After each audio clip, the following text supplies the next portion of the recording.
Pour a generous amount of milk into a pot. You'll find all the ingredients and measurements at the end of the video, and also down in the description box. Now, add the rice. Use much less than milk, roughly 1 part rice to 10 parts milk.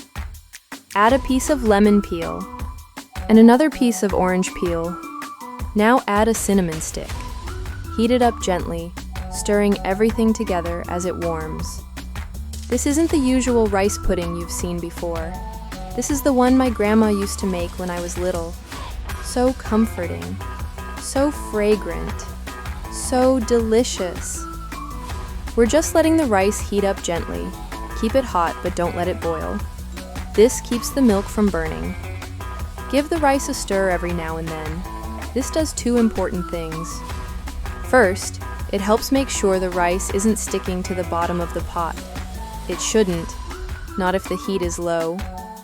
Second, my grandma used to say that stirring helps the rice release its starch, mixing it into the milk and making everything way creamier. Let the rice cook gently for about 45 minutes, low heat, and lots of love. Once the rice is nice and soft, add a few spoonfuls of sugar. Give it another stir to mix it all in. We add the sugar now, once the rice is fully cooked. That way, it won't burn. That's why we don't add it at the beginning. What do you think so far? Pretty different from the usual rice pudding, right? This one's way more aromatic, extra creamy, and honestly, just so good.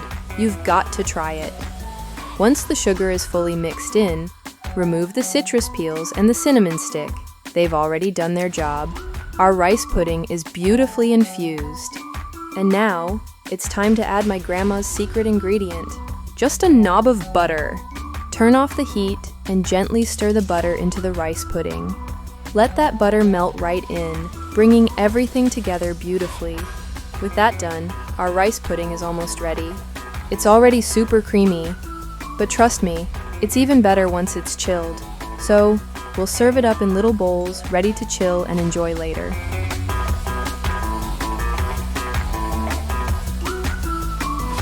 Optional, sprinkle a bit of ground cinnamon on top.